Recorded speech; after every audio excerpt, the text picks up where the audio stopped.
All right. So today we have David. We will soon ask David to introduce what he does. So thank you, David, for taking out time and joining us on Resonate Vibrations podcast. So we'll start with a quick introduction of yours and then we'll take it from there. All right. Hi, everyone who is watching this. My name is David Farr. I'm a co-founder here at Resonate. I started Resonate along with Dominic Tornow, who's already had the pleasure of being on Resonate Vibrations. Um, I have been a software engineer for over 10 years now. I came out to the Bay Area 11 years ago now, which is crazy to say. Met Dominic Tornow right around that time when I moved here, and I had the opportunity to join Resonate as a co-founder. So yeah, it was an opportunity that I could not pass up. So before co-founding Resonate, what were you doing, David? So when I graduated university, an old manager of mine actually, who now became a friend of mine and Dominic's as well, he called me up and asked if I wanted to do an internship in California. I'm originally from Canada, so it never occurred to me to come work in California.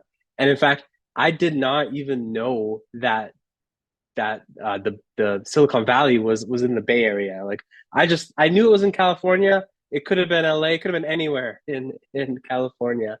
So I had to actually like, okay, I'm going to move to Silicon Valley. So what airport do I fly to? And that's when I found out, oh, it's actually in San Francisco area. So anyways, that's how I got out to California, and that was 11 years ago now.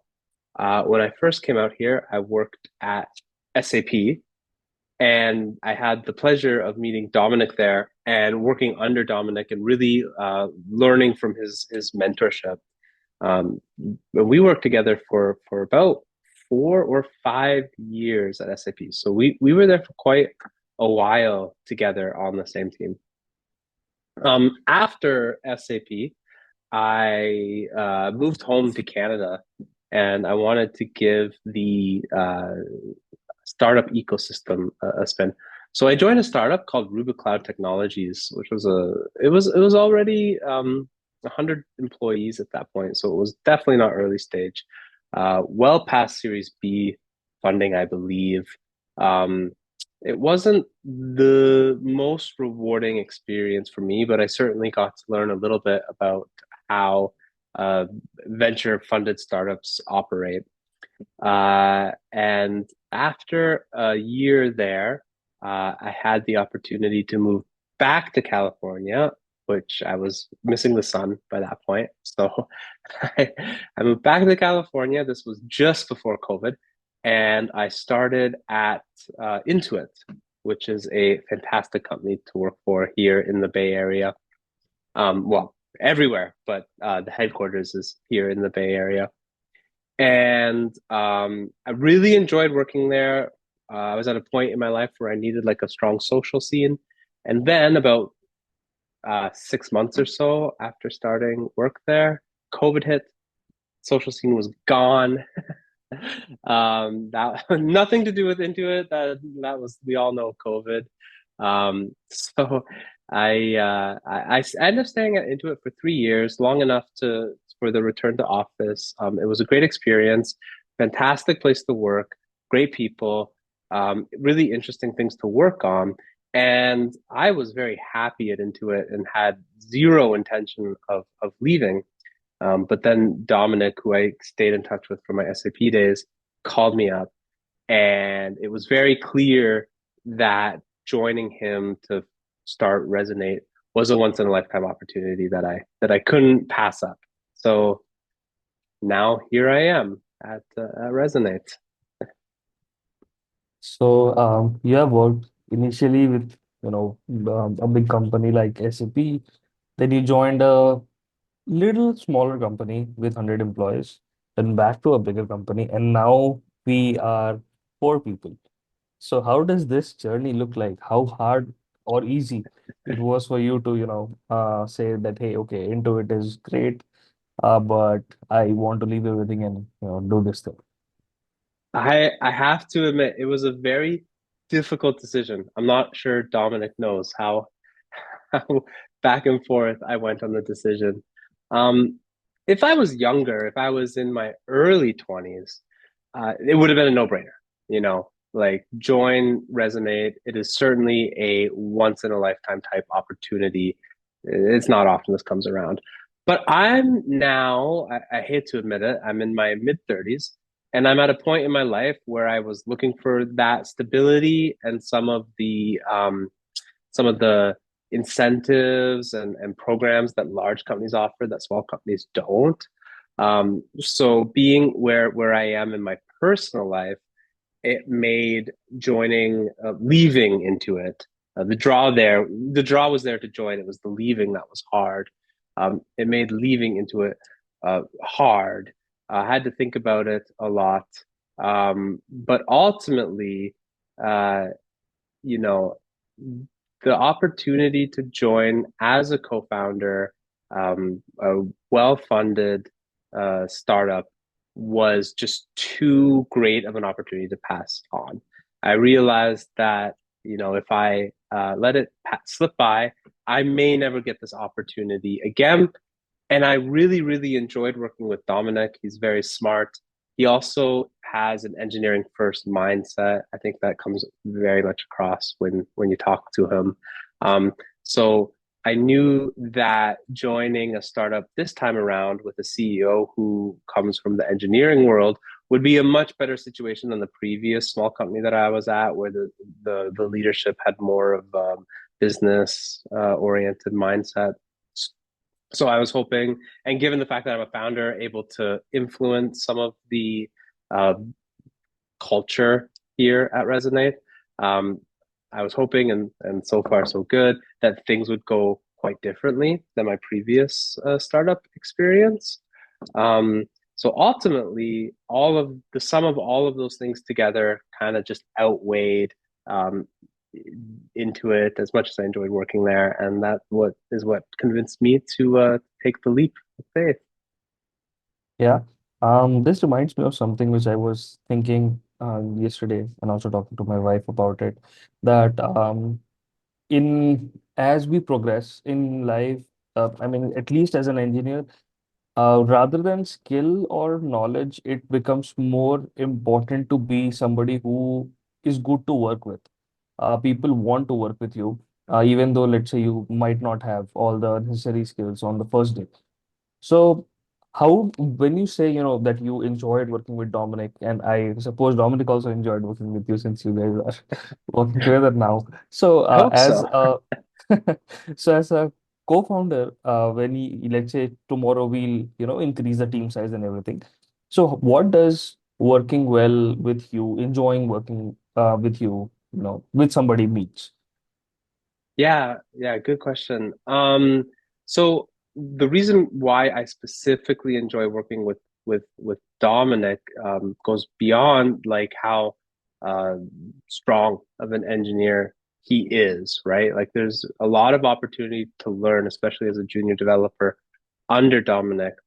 Um, and that's exactly how my career began. Now that I'm a little bit farther into my career, I've had some experience managing myself as time has gone on. Um, yeah, what you learn really quickly is a friendly disposition, just like being able to get on well with your employees, and also like that needs to be balanced with like an eagerness to learn. Like I think engineers are by their very nature curious, problem solvers. There's different flavors of engineers, like some people enjoy the problem solving very much. Other people prefer to design something from scratch and really like mold something to their own perfection, if you will. Um, so it doesn't really matter where you fall on that spectrum. What matters is that you bring a just a passion for learning. And I think we also know that in this industry, if you ever stop learning, you very quickly become a dinosaur because things move so fast. So as long as there is that like drive to learn, to explore, and to discover and to try new ways of doing things, then the knowledge will follow. And especially because of how fast things change in this industry, you know, it's impossible for everyone to have all of the knowledge all of the time. What's more important is, yeah, that eagerness to learn. And then while doing so, just to be nice about it because it just makes like day to day just so much more pleasant to work with nice people. Yeah. And I would also want to ask you all that when I was hired, it at least for me, there were two cultural fit rounds, right? In a way, you, Dominic, and you. So, do you think that this strategy is scalable? Let's say when we hire 10 people tomorrow, if needed, how do we scale this thing, right? Because it is very costly for both of you to spend time on doing cultural fit round. So, what is your thoughts on that? I hope that that stays there for a long while. Um, you know, Dominic and I have a goal of prioritizing our technological core above scaling too quickly. The scaling will come, you know, at some point in the future. But I feel that like right now, we get to set the direction for Resonate. And once we like almost like we're turning a dial. And once we set that dial in a certain direction and decide to scale, to start hiring, to start working on our customer facing products, at that point in time, it's almost like Dominic and I will need to let go a little bit, and the company will start taking a direction of its own in what hopefully in whatever direction we set that dial at. So right now, our goal is to ensure that we do everything possible to set that dial in the correct direction, because once we start to scale, we won't be able to put that cat back in the box.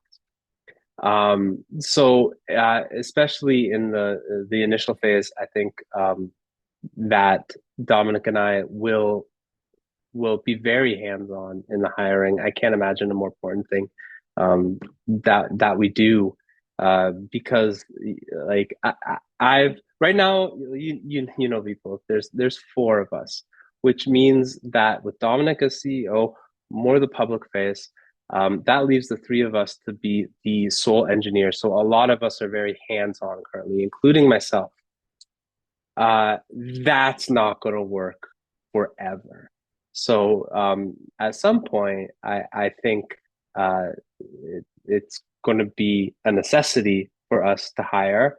And I hope that my time frees up to do that because I recognize that more so than even the core product that we're working on at the moment, very heads down, uh, the people that we hire, you, Gabriel, and probably the next 5 to 10 are going to truly be the ones who set the direction of Resonate.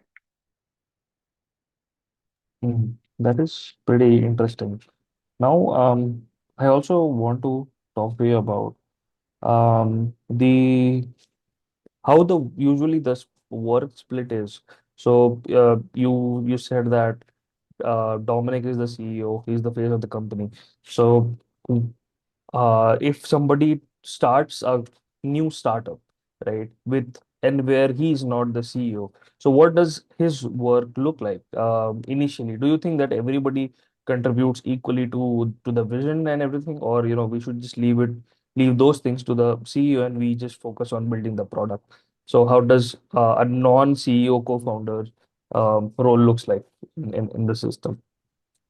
So I think you were touching on this briefly, but I'll start by talking about the work-life balance, and then I can answer the second question.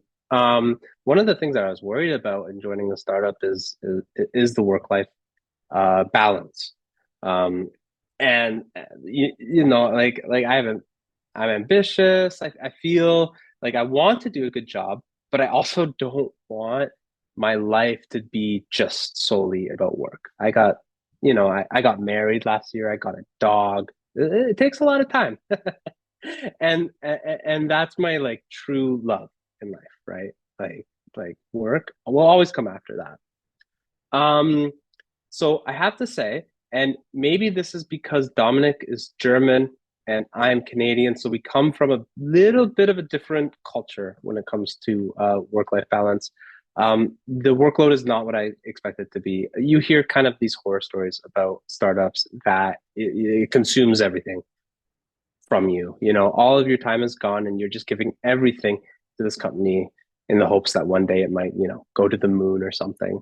Um, we felt pretty strongly that if that was this company, then we would fail because eventually burnout would set in.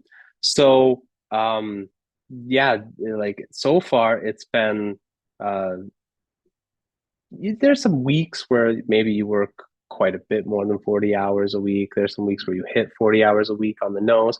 It's not overwhelming at all. I thought it would be a lot more work. So I'm like a lot more time consuming. It's a lot of work, but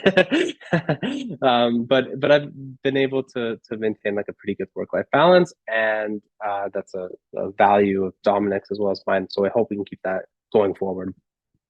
Um, the other part, what was the other part? The The role of a non-CEO co-founder. non-CEO co-founder. Yeah, yes. So this has been a deliberate decision by Dominic and I. I don't think a lot of venture funded startups go this route. Some probably do, but some might prioritize scaling on top of the core technology. So Dominic and I made a deliberate decision to prioritize the core technology over scaling initially.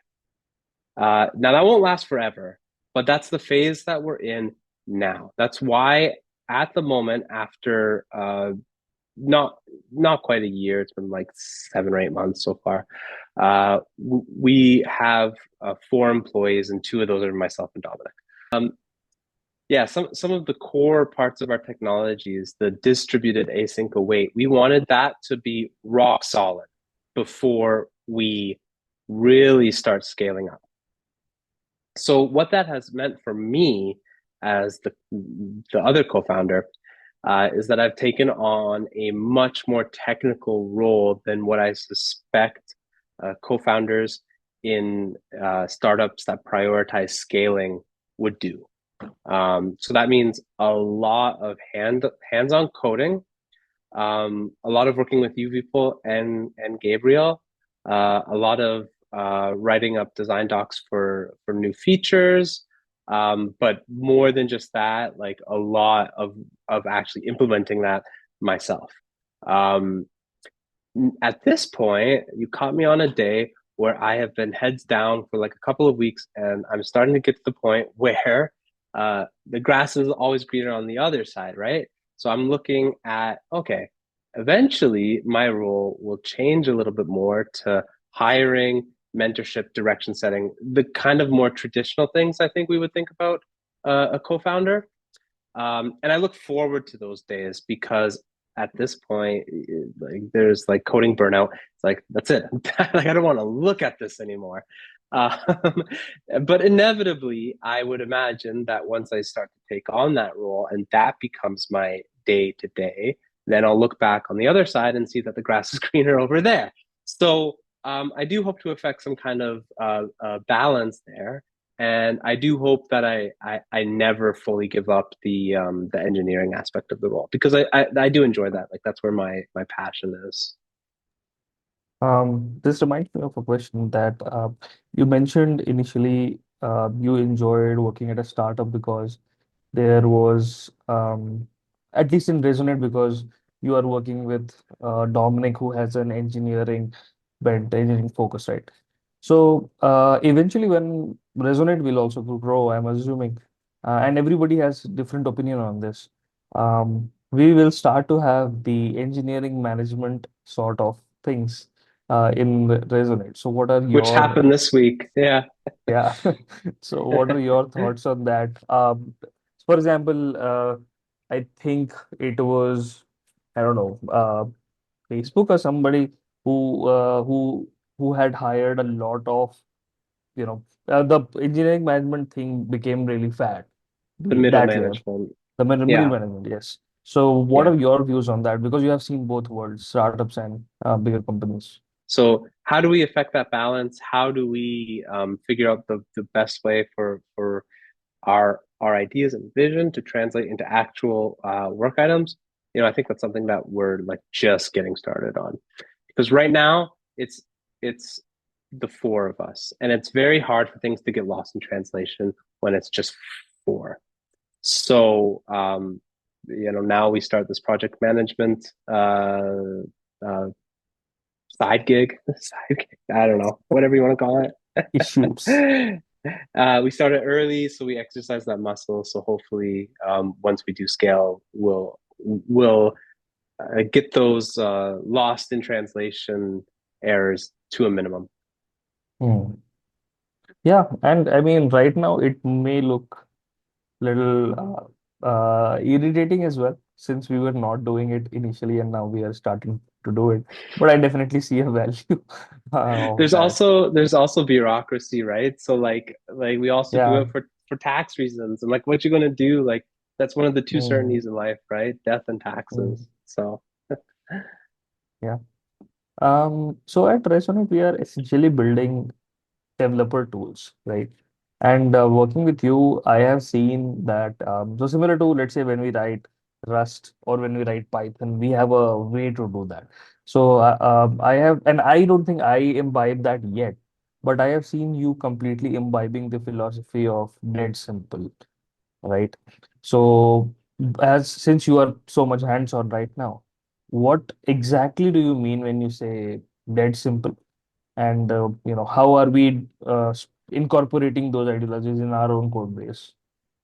so for me personally, when I write code, sometimes I take too much of a perfectionist route and iterate over something 100 too many times. It's like beating a dead horse. And at some point, it's probably best just to move on. For Resonate, at the stage of the game that we're at now, that is exactly what we're doing. We're iterating 100 more times than is necessary.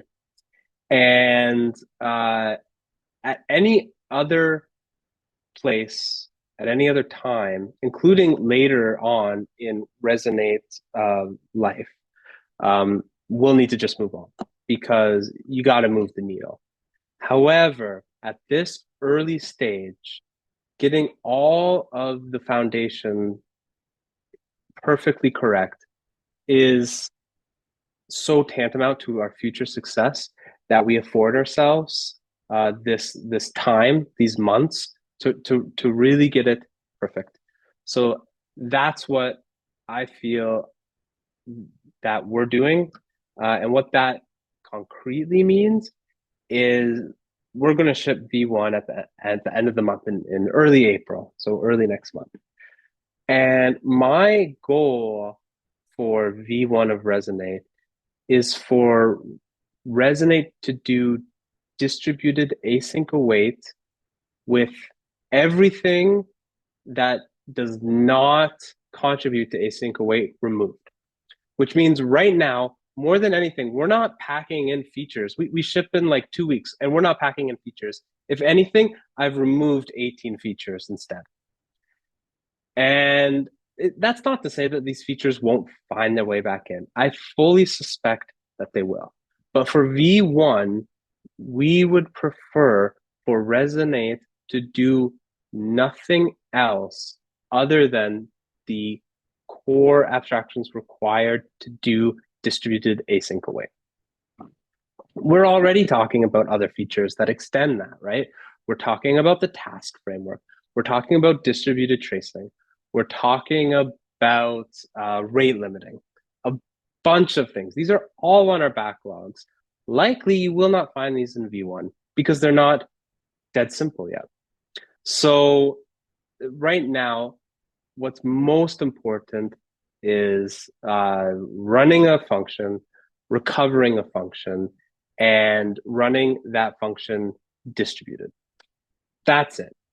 And we're going to make sure that the user experience, like the way that you instruct the system to do that, is as close as possible to the way that you write concurrent code locally. Like the gotchas of distributed programming will always be there. You know, we don't try to hide that, but we will have achieved our goal if writing distributed program is like 1% more difficult than writing async await programs that TypeScript and JavaScript developers are already used to writing.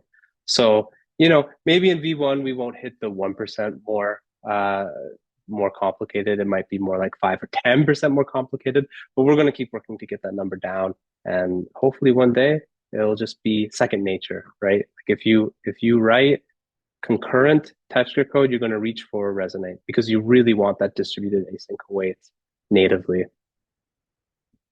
Yeah, because I remember that at least a month ago, that is in the start of March, we claimed internally that we are feature complete already. But from there to, reiterating the idea of just what you just said now, that more than features, we want this vision to really be helpful to the developers, that we just want to support distributed async await in a fabulous manner, but still in a dead simple way. So the additional overhead of distributed systems is not faced by people who write TypeScript async await already. And once you have that core, that foundation, there are probably 18 different directions that you could go with it. And we only have 4 developers now. For now, we'll scale. Mm. But listening to the feedback from our users can set the direction that we go. So Yeah. I would prefer to hold back and see where that demand is. Like there are the core things that we know have to be there, otherwise we don't have anything. So that's what we do now. Mm. But then once we get that out there, we get that into the hands of real developers, uh, we're going to get feedback if it's something that strikes a chord with people, that resonates with people at the Right. opportunity. And in fact, we already do see some pull requests. So I suspect that that will Mm. only increase. And that's something that we can use to recalibrate and to set our direction, just where the community wants us to go. Mm. All right. Now I want to ask you a question, but not for young developers. I want to ask you that as a senior developer yourself, or somebody who is aspiring to be, who will be a senior developer soon. So, what are your suggestions that he should, do to be a better senior developer rather than, just years of experience of coding? Um, you know, when I graduated university and I joined SAP and I was a junior developer, I knew nothing about programming. I barely knew how to code. I I wouldn't know the first thing about actually creating a system, like system architecture, how disjoint parts of a system work together. This was all acquired on the job through practical experience. That's my favorite way to learn, to just learn by doing. That being said, I read a lot of blog posts. I read Hacker News religiously, like always keeping an eye to what's going on in the industry. It doesn't hurt at all. Um, but for me, my pathway to being senior was doing, but like just being hands-on, discovering this works, that doesn't work. Um, don't do this because if you go down that path, I've tried it, and there's going to be 1,800 incidents, and you're going to have to wake up in the middle of the night to fix those. Do this because this is an industry best practice. Why? Maybe early on in your career, you don't know why, but then later you find out why, and you now know why you should conform to that industry best practice. Um, at some point, and I don't know if I've fully gotten there yet, but at some point, you really can't do much more because there's only one of you, and there's 100 things to to do. So um, at some point, you need to acquire enough uh, foundational, practical, real world experiences that you can now make inferences from that. This is more like knowing the theory of computation versus the actual nuts and bolts of operating system or programming language or whatever. Um, and this is something that I still work on. Like Dominic has this down, but I am like a long way from there. Uh, at Once you get to that point, and maybe you have a few people reporting to you now, what becomes more important is of taking that real world experiences to make inferences or abstractions from a new problem, but be able to communicate those like we should do it like this because X, Y, and Z, and then communicate those with the people who report to you. That is something that I think Dominic does better than anybody I've ever seen. It's probably a lot of the reason why we have been fairly successful so far, because he was so clearly able to articulate the vision of Resonate when, you know, there wasn't even a single line of code written. Uh, yeah, and I think that's the muscle that you really need to flex to move into more of a senior role, because you need that multiplier effect of, okay, we know that you're accomplished individually. You can probably create a really good web application. You can probably even build an event source system, if you're like amazing, like really, really good. But can you lead a team to do that? And that's a totally different skill set. So yeah, that would be my recommendation. I hope I get there myself one day. We shall see. So we had also promised to say some, you know, drawbacks of Dominic rather than just saying all good things about him. Remember? Hold on. I know. All right. I know where this We'll bread say is after. buttered. We can talk about that after we stop recording. All right, David. I think that was it, and it was amazing to talk to you. Can you reiterate for us what is the immediate big thing which as a company we are looking out for, and how to follow, where to follow things, etc. So, distributed async await is going to be a thing.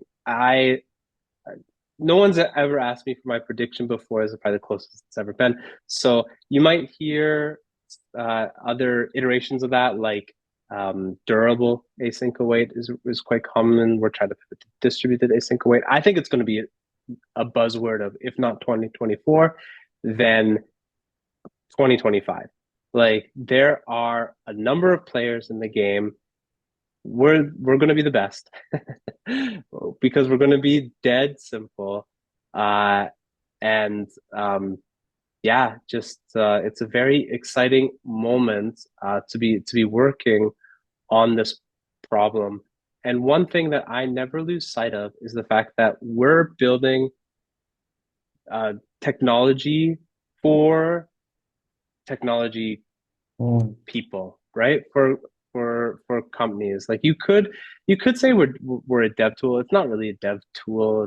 It's Hmm. more like um, a new programming Development. model. It's, Yeah, paradigm. yeah, Yes. a new a new paradigm. But there's a lot of similarities to dev tools because our users are ourselves. We've all worked at other companies before, and we can see how Resonate might have been helpful at past companies if it had been applied to some of the problems that we've seen in the past. So I think that gives us a huge advantage because we know exactly the pains that people experience every single day.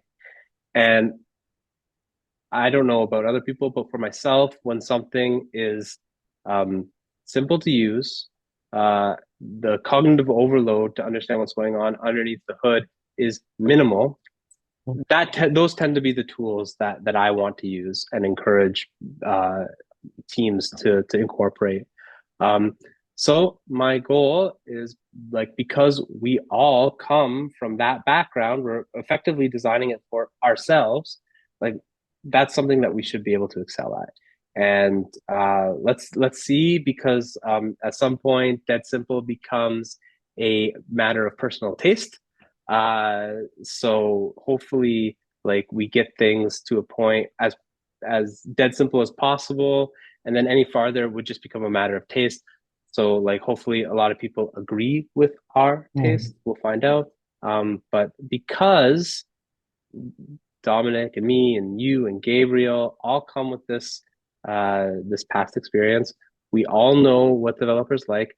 I really think we have an opportunity to do something really special. Hmm. All right. That is awesome. Just for the viewers or listeners, we will be releasing our version one and April 2nd. That April is the 2nd. plan. Yeah. That's the plan. And for that, you can join our Slack, which you can find it on our website. That is resonatehq.io. And you can also, follow or star us on GitHub. So thank you, David, for joining. Thank you for taking your time. I hope it was fun. And we Thank you, hope to people. get you back Anytime. again.